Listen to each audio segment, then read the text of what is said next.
বিএনপির স্থায়ী কমিটির সদস্য গয়েশ্বর চন্দ্র রায় বলেছেন, শেখ হাসিনার পতন দেখেছি, কিন্তু আমাদের মূল লক্ষ্য জনগণের গণতন্ত্র এখনো ফিরে পাইনি। আমরা 2008 সাল থেকে গণতন্ত্রের লড়াইয়ে নেমেছি। একটি সুস্থ অবাধ নির্বাচন, নিজের ভোট নিজে না দেওয়া পর্যন্ত আমরা ঘরে ফিরে যাব না। এই আন্দোলন চলমান। মঙ্গলবার বিকালে নগরীর শিববাড়ি মোড় জিয়া হল চত্বরে র্যালি পূর্ব খুলনা বিভাগীয় সমাবেশে প্রধান অতিথির বক্তব্যে তিনি এসব কথা বলেন।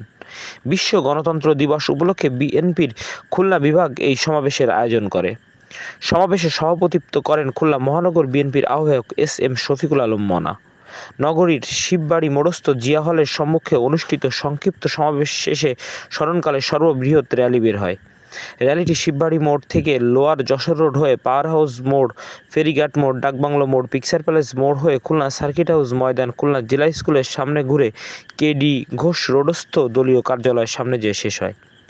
খুলনা বিভাগের সহ সাংগঠনিক সম্পাদক জয়ন্ত কুমার কুণ্ডুর পরিচালনায় সমাবেশে বক্তব্য দেন বিএনপি চেয়ারপারসনের উপদেষ্টা সৈয়দ মেহেদী আহমেদ রুমি, বিএনপির বিভাগীয় ভারপ্রাপ্ত সাংগঠনিক সম্পাদক অনিন্দ্য ইসলাম অমিত, বিএনপির জাতীয় তথ্য বিষয়ক সম্পাদক আজিজুল বারী হেলাল, নির্বাহী কমিটির ছাত্র বিষয়ক সম্পাদক রকিবুল ইসলাম বকুল, বিএনপির কেন্দ্রীয় নির্বাহী কমিটির প্রকাশনা বিষয়ক সম্পাদক হাবিবুল ইসলাম হাবিব, খুলনা জেলা বিএনপির আহ্বায়ক আমির এজাজ খান, মহানগর বিএনপির সদস্য সচিব শফিকুল আলম তুহিন সহ আরও অনেকে। সুষ্ঠু এবং ন্যায় বিচার, জাস্টিস ছাত্রদের স্লোগান। আমরা দেশে জাস্টিস প্রতিষ্ঠা করতে চাই। আমরা আইন হাতে তুলে নেই নাই। ওবায়দুল কাদের তোফায়েল আহমেদ, শেখ সেলিম পার্লামেন্টে দাঁড়িয়ে বলছে, যদি আওয়ামী লীগ ক্ষমতায় না থাকে এক রাত্রে 1 লক্ষ লোক মারা যাবে। আওয়ামী লীগ কটা লোক মারা গেছে? তাকে শ্বেতপত্র প্রকাশ করে আওয়ামী লীগ যাওয়ার পর কটা লোক মারা গেছে। আমাদের কর্মীরা আমাদের কোন নাকার বাড়ি ভাঙছে তালিকা প্রকাশ করে। আর এই 16 বছরে ঘর ছাড়া করেছে, বাড়ি ভাঙেছে, বাড়ি গেছে, কারো কারো ঘুম তারা খেয়ে গেছে।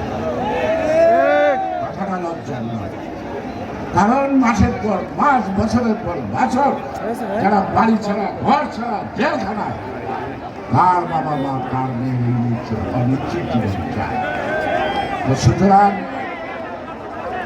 এখানে কিন্তু আমাদের শেয়ার আছে। আমাদের আন্দোলনের, আমাদের রক্ত ঝরা আন্দোলনের সমাপ্তি বৈষম্য বিরোধী তাদের কাউকে কাউকে উস্কিয়ে দিচ্ছেন নানা কথা। কোন কোন রাজনৈতিক দল বলে আওয়ামী লীগ তাড়াইছে বিএনপি আনার জন্য না। আরে বাবধান, আপনি কি আনার কারে ক্ষমতা আনবো এটা জনগণ জানে। জনগণ কাকে ক্ষমতা বসবে, জনগণ আমার আন্দোলন একটা, জনগণ